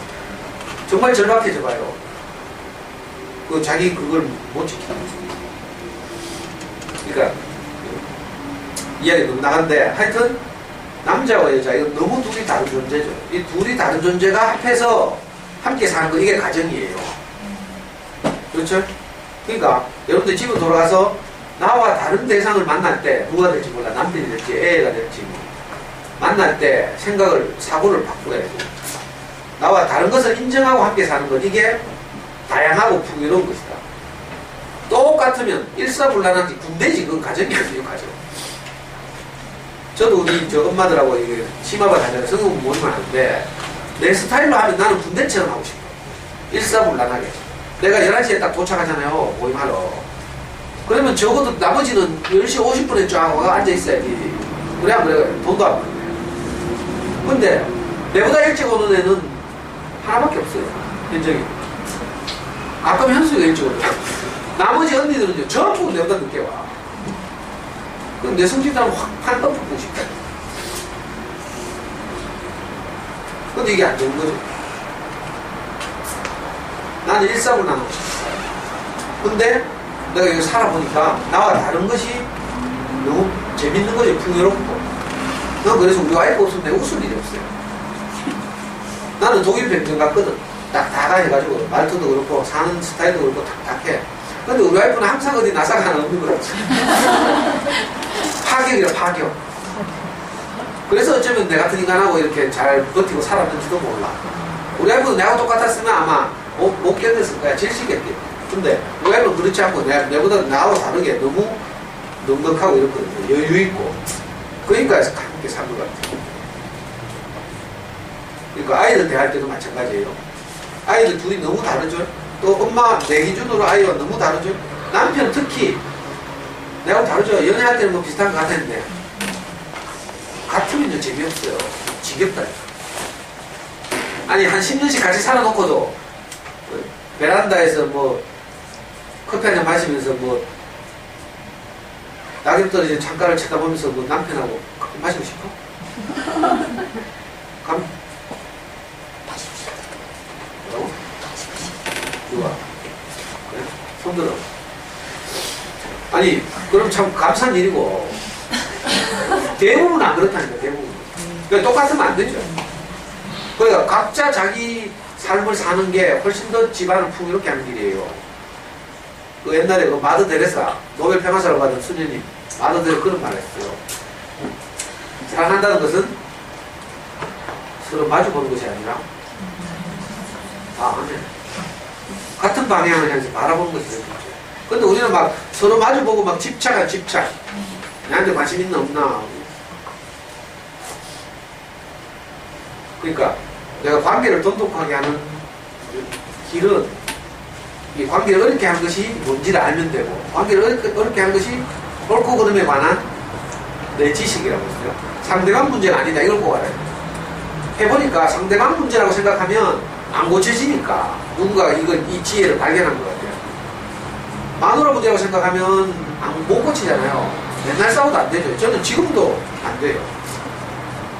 우리 집안에서는 늘 후르츠 칵테일 사건이 일어날 가능성이 늘 존재한다니까. 미친 척 하는데 무게하면 미친 척 해. 냉장고에 분명히 식혜가 들었어. 생기면서 주문해 놓고 있어. 근데 내 식혜 돌아가면 없다 해. 내 조사해본다니까 하면 그제서야 잠깐만 기다려봐 가서 꺼내온다니까. 그러니까 우리 마누라는 100% 있는 것들을 믿으면 안 돼. 그러니까 내가 옛날에는요 내 성격 때문에 그것 때문에 후르츠 칵테일 사건이 일어났잖아. 진짜 모르나 계속 내 정신병 걸린다. 근데 지금 이제 여유가 생겨서 내가 찾아본다니까 하면 수색한다니까 하면 이제 자기가 딱. 그리고 지금도 여전하죠. 그게 여전한데 내게 단지 여유가 생겼어요.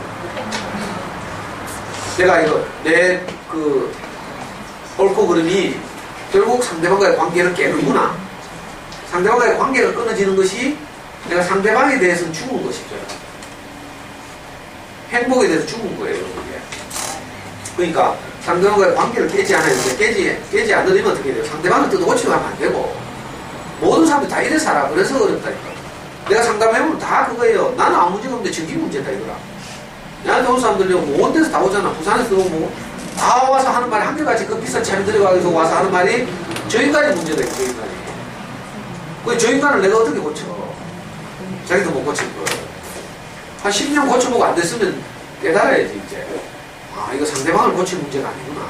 상대방의 피를, 이건 이제 우리 교회에서 이야기하는 상대방의 피를 요구할 것이 아니고 내가 피를 지불해야죠. 내가 대가를 지불해야 되는 거예요. 내 생각을 내려놓고 내 죽음을 상대방에게 보이면 그것으로 상대방이 변화한다니까. 참 이상한 일이에요. 저는 우리 마누라 진짜 안 변할 줄 알았어. 나도 안 변할 줄 알고. 근데 이상하게 내가 누가 내 앞에서 자기 피를 흘리는 분을 내가 만났잖아요. 늘 자기 생각을 내려놓고 나를 존중하고 살리고 인정하고 이랬어요. 시간이 흐르니까 내게도 그런 여유가 생겼어요. 그래서 내가 사람들과 관계가 점점 회복되죠. 지금은 내를 만난 사람들마다 다 내 좋아하잖아. 내 안 좋아하면 그거 미쳤지. 지나치게 기독교적으로 훈련됐구나. 그래가지고 성경을 이상하게 해석한다. 이렇게 하고 내하고 빠이빠이 하는 사람 빼놓고는 내 신앙은 미쳤지. 제정신이 아니잖아. 내같이 착한 사람은. 자, 이렇게 여유가 생기니까 내가 우리 사람에 대해서도 넉넉하게 보게 되고. 그죠? 내가 늘 내 앞에서 자기 피 흘리시는 분 보고 먹고 마셨으니까 내가 그걸 본받잖아요. 그러니까 나도 누군가에게 내 기준을 내려놓고 내 피를 흘리는 거죠. 피를 흘린다는 건 다른 게 아니고요. 자기의 생명의 죽음이죠. 육체의 생명 말고 내 안에 있는 이 정신적인 것, 이게 옳다고 하는 것, 이게 나를 지탱하고 있잖아. 이게 또 다른 나라니까. 자, 이걸 내려놓으면 문제가 풀리죠. 저는 이런 분들 많이 봤어요. 그래서 내가 심화반을 한 거라. 심화반을 통해서 우리가 이제 성경공부를 체계적으로 하다 보니까 엄마들 안에 여유가 생기죠. 그리고 다른 사람들 사는 걸 늘 듣게 돼요. 보죠. 그러면 집에서 돌아가서 사는 게 달라질 거야. 그 제가 아빠들 직접 영향을 미치기 진짜 어렵죠. 근데 저는 많은 경험을 했는데 엄마들이 내 영향을 받아요. 집에 돌아갔어. 다시 아빠들이 영향을 미쳐요. 아빠들이 딱 본다니까 저게 옛날에는 미친년처럼 애 잡고 익하지만은 어디 갔다 오더니 이상하게 사람이 달라지네. 이걸 보는 거예요. 그리고 인정한다. 인정. 그러니까 내가 그 집에 상륙하기가 굉장히 쉬워지죠. 엄마들이 교두보가 됐어. 저는요, 많은 사람들을 만나고 싶어요, 사실. 근데 내가 접촉할 수 있는 범위는 한정돼 있죠. 여러분들밖에 없어요. 아빠들이 제 이야기를 들었으면 좋겠다 이런 분들이 많더라고. 근데 이놈의 아빠들이 잘 안 따라오죠. 어떻게 해야 돼요? 내가 잘 들어야지. 내가 잘 들으면 결국은 그 영향이 아이들과 아빠들한테 가요. 우리 엄마가 달라졌어요. 입에서만 나오는 말이 아니에요. 그래가지고 실제로 아빠들이 저를 신뢰하죠. 좋아하고. 그래서 내가 그 집에 방문해도 내가 전혀 부담이 느껴지죠. 저는 원래 성인 남자를 만나는 거 정말 두려워하고. 그럴 때 아버지 없이 자라가지고. 성인, 담임 선생님도 없었죠. 학교를 안 다녔으니까. 그래서 저는 옛날에 초상집을 못 갔어요. 거기서 내가 어떻게 처신해야 될지, 저런 몇 번 하는지, 향은 어떻게 피우는지 이거 모르는 거라. 두려워가지고 내가 가능하면 남의 집 방문을 피했어요. 우리 목사님 만나서 이제 내가 정상적인 사람이 돼가지고, 지금은 그런 두려움은 없어졌죠. 그래도 성인 남자 만나는 참 어려운 일인데, 엄마들이 이제 그 집의 신뢰를 회복하고 이러니까 만나서 상담하고 이렇게 같이 놀고 이런 게 굉장히 편해졌죠. 그 주말 되면 요즘 겸인에 지금 가면 겸이 합하고 금, 토, 일 3일 동안 맨날 하게 애들 비가가지고 꼼꼼하게 가고 매주 게임하고 놀아요.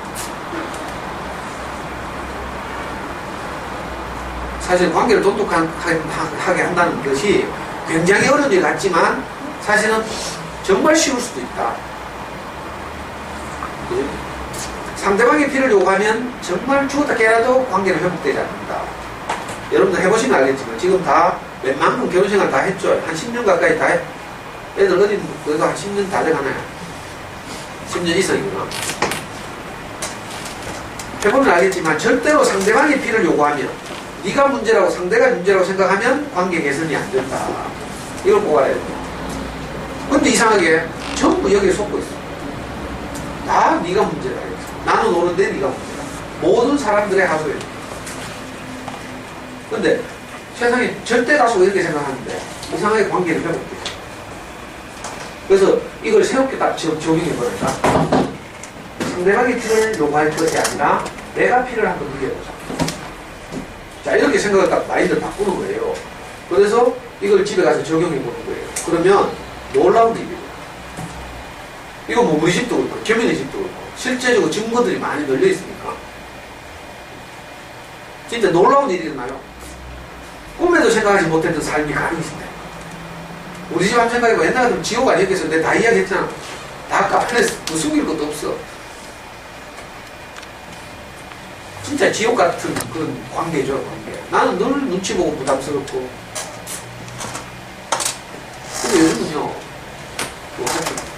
서울에 우리애하고도 카톡방 하나 만들어가지고 그 카카오톡 단체 채팅 방 여러 명 추천이가 한 거 있잖아요. 카카오톡에 단체 그룹 채팅 그거 우리 3명이 등록해 있거든. 그래가지고 무슨 일 있으면 항상 이거 보내고. 옛날에는 불가능한 일들이 진짜 늘 일상적으로 있네. 일상적으로. 겸이네 카카오 스토리를 보면 그렇죠. 겸이하고 저 겸이 엄마가 사는 거 보면 정말 일상적으로 행복을 살거든요. 처음에 겸이 왔을 때 아이고 미안한데 참 자꾸 겸이 엄마 이야기가 미안한데 처음에 겸이 왔을 때요 배추에 절인 소금에 절인 배추 같아요. 애가 초등학교 2학년인데 소금에 절인 배추 같아요. 자신감 하나도 없고 말 한마디도 못하고 엄마 옆에 항상 이렇게 붙어가지고 엄마 옆에 딱 붙어있어요. 하루는 우리 형 병원에 갔잖아. 남산병원에. 거기 가서 내가 진료를 받고 같이 간 김에 겸이하고 겸이 엄마도 방에 들어오라 했어요. 그래 우리 형하고 이야기를 하는데 우리 형이 갑자기 익한 거야. 그래 괜찮다. 우리 교회도 장애아들도 많이 있고 특수교육 선생님들도 많이 있다. 괜찮다 이런 거야. 갑자기 무슨 말인가 했더니 겸이가 워낙 요래가지고 엄마 옆에 딱 붙어있으니까 무슨 장애 아니야. 그래 그렇게 말한 거야. 근데 그 집에 다른 게 흘러들어간 거죠. 그래가지고 지금은요 겸이가 얼마나 건강한 중3이 된지 몰라. 진짜 사춘기 흔적도 없어. 사춘기 흔적도. 우리 애도 사춘기 쉽게 지나갔어요. 영희도 참 쉽게 지나가고 현우도 참 쉽게 지나가고 집안에 무엇이 흘러들어가서 엄마 아빠가 그런 흘러들어간 것으로 사니까 아이들도 그게 흘러들어갔죠. 그 진짜 표시 안 나게 지나가는데 겸이가 사춘기를 지나가는 걸 보면 우리 명희보다 더 쉽게 돼요. 우리 명희는 그래도 염색도 하고 있잖아요. 뭐 이런 아빠하고 싸우기도 하고 이런 게 있어요. 근데 겸이 엄마는 더 잘하는데 너도 잘해요. 희한하게 겸이 앞에서 늘 자기 피를 흘리고 있어요. 자기 피를 흘린다는 게 그래 우리 겸아 이게 아니에요. 말만 그래 하는 게 아니고 겸이는 말투는 절대 그래 못하지. 저 눈빛 봐. 말은 그렇게 안 한다니까. 겸이하고 막 말로는 왔다 갔다 하고 이런 것 같아. 근데 항상 모든 말 안에 자기 피가 묻어있고 자기가 재물이 되고 그러니까 소통이 일어나요. 여러분들도 가서 실수를 해보라니까. 내 피가 내 말 속에 묻어있으면 소통이 일어나요. 근데 내 말 속에 피가 묻어있는 게 아니라 칼이 묻어있어. 칼이 쓰고 있어. 상대방의 피를 보려고. 그러면 소통이 나요. 모든 관계를 돈독하게 해요. 이 원리를 제가 말씀드렸어요. 이거 다른 데 가서 못 들어. 다음은 네가 해봐라고. 법륜스님 강의들은 참 좋죠. 쉽게 말하고. 근데 자세히 들어보면요. 그래서 어쩌라고 생각이 듭니다. 맞는 말인데 내가 어떻게 해야 될지를 모르겠어. 저도 법륜스님 강의 참 좋아해요. 그 뭐야 금강길인가 반야신길인가 무슨 강의를 유튜브에 올려놔가지고 내가 체계적으로 하나씩 들어보거든요. 나도 배우고 유명하신 분이고 워낙 쉽게 말하고 그래가지고 아주 대중적으로 인기 있고 책도 또 이번에도 신간 나왔더라. 참 좋은데 원인을 제거하지 못해요. 다음 내 문제라고 하는데 네가 뭐 어떻게 정신 차리라고 하는데 안 되면 300 빼야 해. 108배 안 되면 300 빼야 해. 그래도 안 되면 3000 빼야 돼.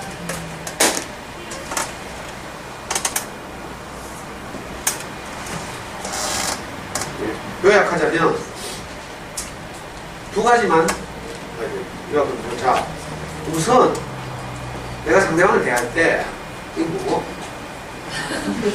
이거 뭐? 그래, 관계가 중요하다고 하니까 누군가가 이 프레어그 운동을 벌였잖아요. 우리 가기 전에 프레어그 안 할까? 다 한 번씩 포옹하는 거지. 나가고 싶은데. 아니 난 진짜 내 마음이요. 제 이야기를 듣고 매주 귀한 시간 내서 오는 분들에게 내 마음으로 늘 포옹하고 있다. 이렇게 하면 훨씬 오래 산대. 들어봤어요. 이 관계 맺기죠. 관계 맺기. 누가 나를 진짜 마음을 다해서 꼭 안아주고 이렇게 소통하고 누군가 내 이야기를 들어주고 이러면 내가 이렇게 굉장히 밝고 건강해지죠. 내 인생에서 가장 절망적일 때를 내 기점으로 삼아라. 이 말씀을 드렸어요.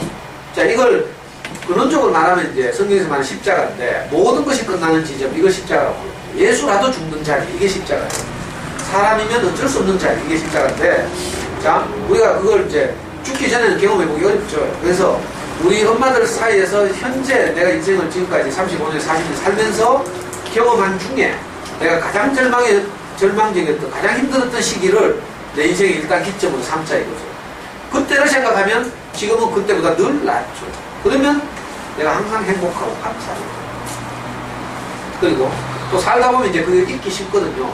이게 위치를 이탈하는 거예요. 자리를 벗어나는 거예요. 아까 말한 대로 관역에서 빗나간 거예요. 그 지점을 잊는 거 이거예요. 내가 가장 어려웠던 시기. 이 시기를 잃으면 내가 위치를 이탈하죠.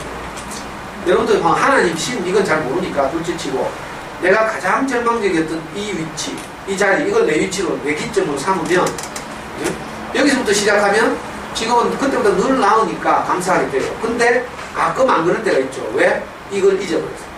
첫 자리를 잊어버렸어요. 이게 이제 위치를 이탈한 거죠. 위치는 왜 이탈하는가?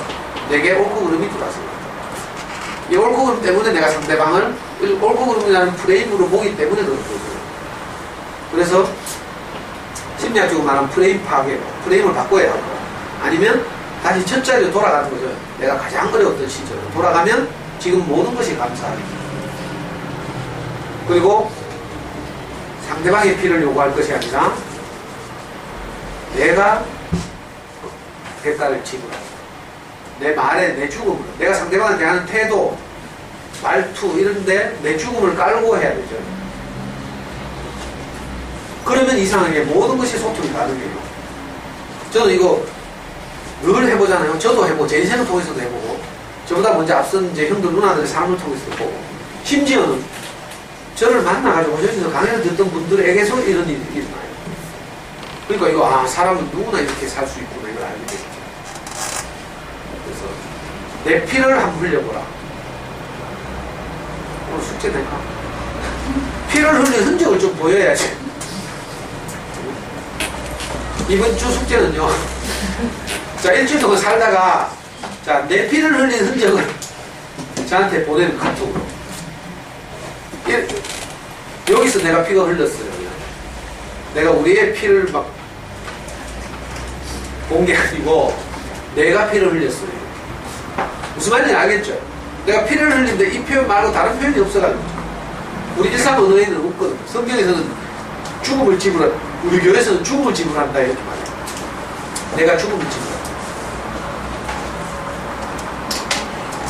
이걸 해보면 애들이 내한테로 확 들어오죠. 진짜 내가 진심을 담고 내 피를 묻혀서 내 피를 깔고 사람을 대하게 되면 상대방이 금방 내 안으로 쑥 들어와서 내하고 하나가 돼요. 남편들한테 이거 해보니까 많이 해봤죠. 우리 남편들은 정말 내가 마음을 다해서 당신이 우리 가족들을 위해서 참 헌신적으로 수고해줘서 너무 고마워요. 이런 내 마음을 담아서 이게 죽음이라 다른 게 아니고요. 자, 평소에는 어떻게 생각해요? 니만 그러나? 나도 그렇다. 이렇게 생각하고 있어요. 나도 그렇다. 요걸 딱 내려놓으면 이게 내 죽음이잖아. 그럴 때 남편에게 정말 당신이 우리 가족의 행복을 위해서 이렇게 수고해줘서 너무 고마워. 이 말이 가능한 거죠. 근데 나도 그렇다. 이게 있으면 네. 그리고 이거 어제도 퇴근하고 텔레비전 보고 있던데 인간이 그래 살아가 되나? 책도 좀 읽고 해야지. 뭐 이런 생각을 가지고 있으면 그런 말 안 나가죠. 판단이 되니까. 무식해 보이고, 얄미워 보이고. 그러니까, 이런 상대방을 판단하는 내 모든 생각을 내려놓고 하는 내 마음의 표현. 여기는 다 내 피가 묻어있는 거예요. 자, 이렇게 해서 상대방과 소통하는 거야. 근데 내 옳고 그름을 가지고 보면 누구라도 안 되는 거야. 그리고 지난번에 말씀드렸지만, 제가 또 하나 배운 게, 자, 상대방은 이해하는 것이 아니라 인정하는 것이다. 다른 하나는 상대방은 내가 빚어가는 것이다. 이 말도 했죠? 빚어가는 거예요. 자, 뭘로? 결국 내 죽음으로 빚어가는 거예요. 내 피를 흘려서 빚어가는 거예요. 저도 옛날처럼 내가 우리 와이프를 대했으면 지금도 우리 와이프는 나를 무시하고 있을 거예요. 근데 내가 다른 것이 들어와서 내게 들어온 것 때문에 내가 내 생각을 내려놓고 상대방을 빚어가는 거죠. 난 우리 명희를 지금 빚은 거예요. 원래 우리 명희가 저는 착해가지고 소통이 잘 되는 이 생각을 천만에 봤어요. 내 모든 생각을 내려놓고 아이를 빚은 거예요. 그 전까지는 내가 성취 중심으로 살았죠. 고등학교 2학년 때까지. 그 결과는 뭐예요? 육박전하고 아빠 나가 죽었으면 좋겠다 이렇게 생각하고 내가 부엌에서 칼 들고 나오는 거예요. 그 이런 처절한 실패를 내가 경험하고 나서 내가 다시 시작했어요. 그 후로 내가 우리 아이를 서울대에 보내겠다는 생각을 내려놓고 내신에 대한 요구 이런 걸 다 때려치우고 이제 아이하고 소통을 했어요. 그 결과로 지금 아이하고 이렇게 대화가 됩니다.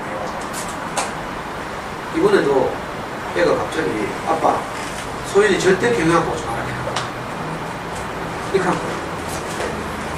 그러니까 지금만 난리가 나가. 왜? 하면서. 지가 경영과 다니는 놈이 경영과 절대 오지 말라 그러니까. 왜? 그래? 재미 한 개도 없다. 하나도 재밌는 과목이 없대. 이럴 줄 알았으면 내가 서울대 낼 때 원서를 경대학 같은 데 안 내고 낮췄어가지고 인문대를 내더라도 뭐 문화인류학이나 심리학이나 이런 걸 차라리 했으면 원서를 냈으면 좋았을 뻔했다. 그러니까 명희 엄마가 또 불안해가지고요. 예, 하면서 뭐 그거 자꾸 말을 하려고 하는 거야. 이럴 때 어떻게 한다고요?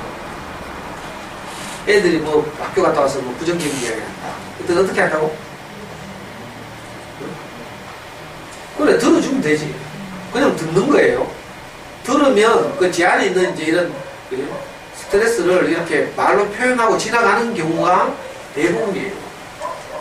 근데 이렇게 하면 대부분에 막 학교 찾아가서 뭐 전화수석 밟거나 막 아니면 그 누가 그랬어 하면 뭐 뛰가가 또 옆집 엄마한테 전화하고 이러면 안 되죠. 대부분은 들어주면 되죠. 아주 기초는 기초예요. 그럼 마지막에 하는 말이 단지 자부심으로 다녔다. 학문은 정말 재밌는데 경영학과 가면 그래도 제일 이제 큰 높고 이러니까 그 자부심으로 다닌대요 하면서 소연이 입시 상담한다니까 절대로 경영학과 오지 말아요. 생각을 좀 풍들게 해라. 옛날 같으면요 저 여기다 대는 것도 설득해야 됩니다. 불안해가지고 그게 아이고 명예가 경영학이라는 학문은 어쩌고 저쩌고 뭐 경영학의 아버지 픽터 드러커가 이렇게 말하기를 뭐 현대사회는 경영학이 정말 중요하고 뭐 이게 익혔어야 될 거라. 그거 하면 이제 관계 끊어지는 거지. 그냥 애 하는 말 들어주고 흘러주고 진짜 지가 문제가 생기면 뭐 상의하거나 묻거나 하잖아. 그러니까 내 생각을 내려놔야 돼. 내 피를 흘리는 거죠. 모든 대화가 사실은 이게 기초가 된다. 그래야 다음 말을 하지. 내가 한참 다른 말 하면 우리 애는 거기서 딱 카톡 수도 이렇게. 어려운 거 같지만 사실은 굉장히 쉬워요. 한번 해봐요. 집에 가서 실습. 일주일 동안 해보고 내가 내 피를 어떤 상황에서 흘렸는지 내가 딱 보면 이게 피가 흘렀는지 알아. 피가 흘른 건지 아니면 거기다가 뭐 붕대 붙이고 피 안 나오게 참은 건지 상대방 찌른 건지 이거 다 보이잖아. 한번 해봐야 재밌잖아. 일주일 동안 살면서 숙제를 그냥 진짜 안 한다. 일주일 동안 살면서 내 피를 흘린 장면 이걸 내가 표현해보라니까. 표현해보면 자꾸 이게 늘어요. 표현이 이걸 내가 말하면 훨씬 더 내가 개념이 잘 잡힌다니까. 애들 공부할 때도요 지가 설명하잖아 엄마한테. 그럼 지게 개념이 훨씬 잘 잡혀요. 제가 여러분들한테 강의를 하니까 내 인식의 정도가 점점 깊어져요. 알아요? 내 혼자 머리를 우리 목사님 가서 일방적으로 듣고 있을 때 하고 또 내대로 소화해서 많은 사람들 앞에서 내가 늘 표현을 해보죠. 그러면서 내가 표현이 잘 안 되면 내가 잘 모르는 거라 사실. 애들이 수학에 대한 개념을 지 말로 설명이 잘 안 되잖아. 그러면 개념을 모르는 거라. 문제를 풀 수는 있지만 개념이 확실하지는 않은 거예요. 그러니까 여러분들도 제 말만 일방적으로 듣지 말고 집에서 해봐야지. 해보고 이걸 다시 표현해 보는 거예요. 심화반 오면 이거 늘 하거든. 심화반은 결국 표현하는 거잖아요. 내만 일방적으로 말하는 게 아니라. 근데 이거는 뭐 보다는 보리자루처럼 뭐. 그러니까 한번 해보자고. 일주일 살고 일주일 동안 있었던 내 피를 흘렸던 상황이나 장면을 카톡으로 저한테 그때 느낌이나 기분 상대방의 반응 이런 걸 내한테 카톡으로 보내는 거예요. 카톡은 너무 길면 매일 보내는 거예요. 이거 한 번만 딱 해보면요 갑자기 거기서 확 따뜻한 것이 온기가 우리 집안을 확 감싸는 경험을 합니다. 우리 목사님 표현에 따르면 죽었던 시체가 살아 일어나는 것을 보게 될 것이다. 참 신기한 일이죠. 관계가 끊어졌는데 관계가 회복됐다 이 말이에요. 내가 상대방에 대해서 또는 상대방이 나에 대해서 죽어있죠. 남편들 보면 정말 소통이 안 되고 마누라 고집피고 이래봐요. 집에 가서 말 안 한다니까. 서로 죽어있는 거죠. 어떤 놈만 이거 6개월 동안 하더라. 말 안 하고 무시하고 사는 거죠. 거기 뭐 아까 뭐지 톰 행크스는 4년을 그래 살았어요. 근데 톰 행크스한테 배구공 윌리가 있었다니까. 윌슨. 제발 좀 다운받아서 봐. 내가 영화하면 아무 영화나 내가 말할까봐. 얼마나 재밌다고. 자, 그러면 한번 물어봅시다. 김씨표현이 봤어? 김씨표현은 뭐 참? 아무도 없어. 그러면 작년에 이거 보고 라이브 오브 파이 봤어. 파이 이야기 본 사람 없어. 아, 정말 마음이 많아. 문화생활 하나 안 하나. 와, 희한하네. 아, 영화 뭐 보는데? 애니메이션. 한여 이런 거 보나?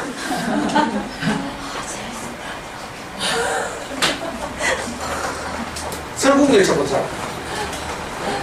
그런 좀 아니, 애 키운다고 영화 보러 갈 시간이 없는 모양이지.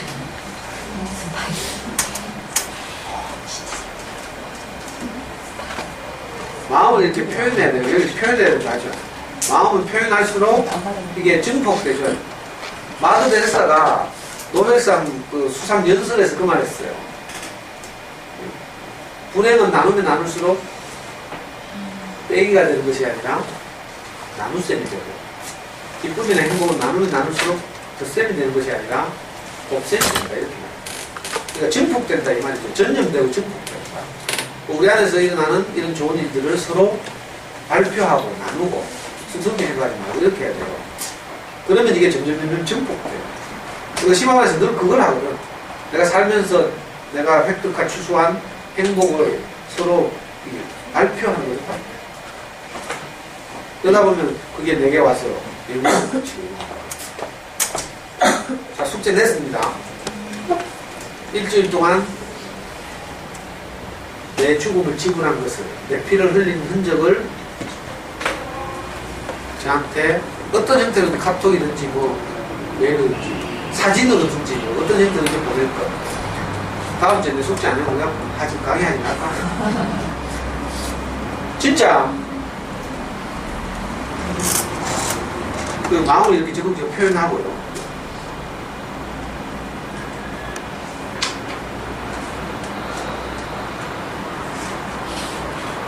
그 책에 다 나오는 이야기입니다. 오늘 여기서 마치겠습니다. 서로 포옹 한 번씩 하고, 겸비 엄마하고 프리허그 한 번씩 해요.